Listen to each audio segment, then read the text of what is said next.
Hey guys, this is Miss Smith. We're going to be doing Unit 12.1, Populations and Samples.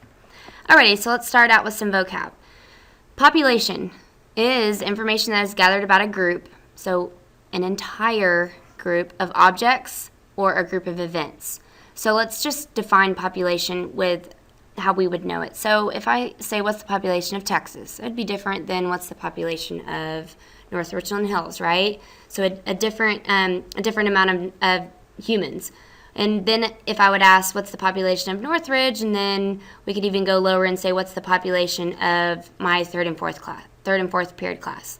Okay, so I think you could kind of relate this to what you know about what the word population means.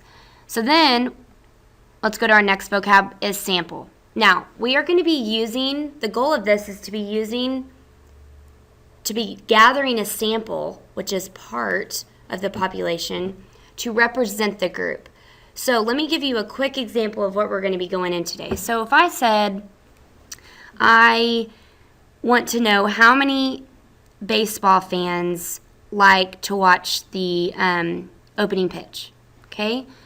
Do you think I should ask the first 10 people in the park, or should I ask, or the first 10 people who arrive at the park, or should I ask every 10th person that comes in the ballpark? So we could even, it could be in the middle of the game or the end of the game. So which one makes more sense? Well, I wouldn't want to ask the first 10 people that come into the ballpark, because those people are getting there early to watch the opening pitch. But if I do it randomly, then it's going to represent my question better of how many people like to watch the opening pitch, because populations can be pretty big. So you don't want to ask every single person. You just want to get a sample and have it represent your group, okay? Or have it represent your population within the question that you want to answer. So in order to get an appropriate sample of data, we need to choose and represent using random samples and unbiased samples. What does biased mean? Biased, that means that, so my parents think I'm the best kid in the world. Well, that's biased because I'm their child, right? So you have to be unbiased by asking maybe a random person if I was a good kid, right? So biased means that you have an opinion in the matter, okay? Okay, so for example, suppose you wanted to know what Northridge Middle School students' favorite lunch is. To get the best sample, which represents the entire school's favorite lunch, should you survey students in the lunch line every Monday for 3 weeks, or randomly choose 50 students from a school's attendance list?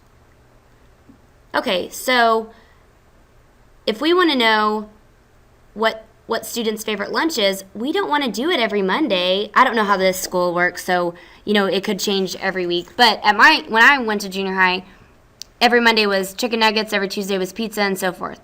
So if we survey students in the lunch line every Monday, well, they're gonna say that's my favorite lunch, and that's gonna be biased. So we want it unbiased and random. So here it says randomly choose 50 students from a school's attendance list.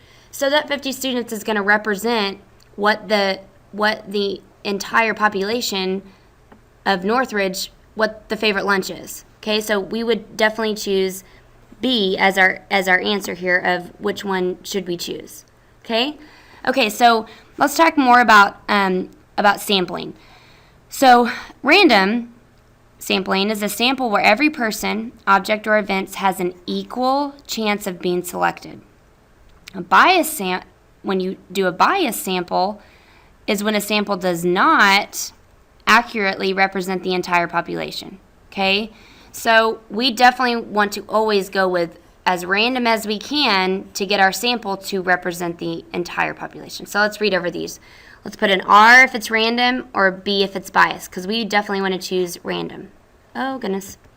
Okay, so number 1. Roberto wants to know the favorite sport of adults in his hometown. He surveys 50 adults at a baseball game. What do y'all think? Do you think this is biased or random?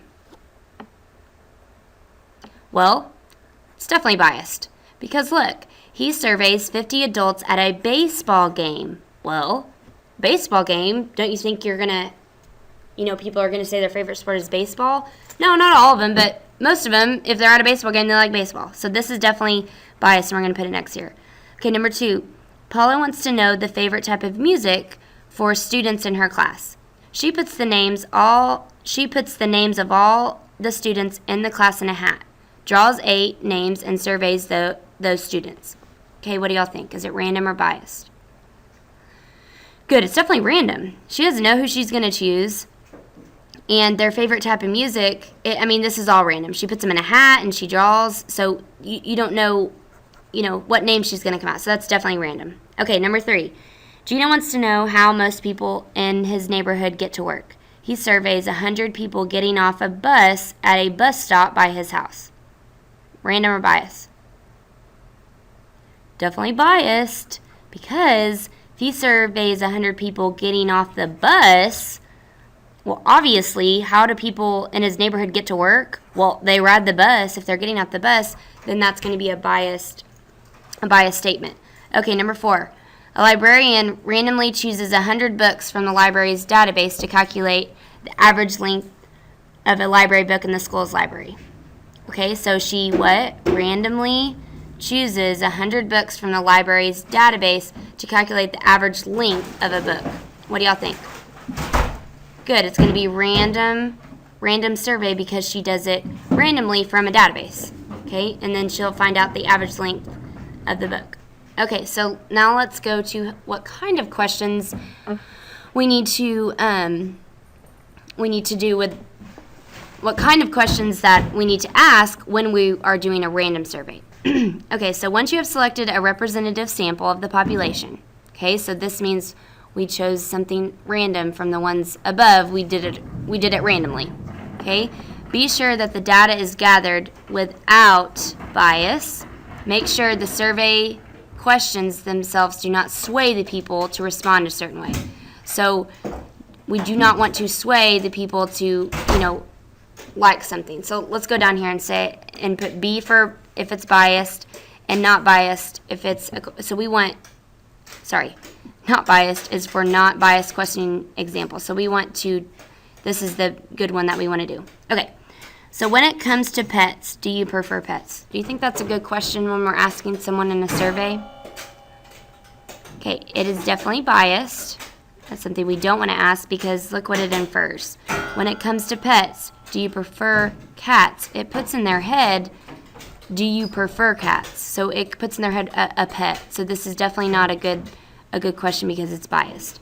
Now, this one, on the other hand, what is your favorite pet? You think that's a good question and not biased? Yes, so this one is not biased. That's a very good question because it doesn't put anything in your head like number 1 does. Okay, so let's compare 3 and 4. Studies have shown that having a safe place to go keeps kids out of trouble. Would you like to invest money to build a skateboard park? Okay, this is definitely bias. Why do you think it's bias? Because they put a statement in here saying to keep kids out of trouble, they're persuading you to invest money to build a skateboard park. So this is definitely a biased statement because of this statement before. Okay, so number 4, on the other hand, it says, do you prefer a new skateboard park? Well, that gives an open-ended statement and it doesn't put, the safe and keep kids out of trouble. It doesn't put anything in their head. So this is definitely a good question and it is not biased. Okay? Alrighty guys, that's it for this one. No math really, huh?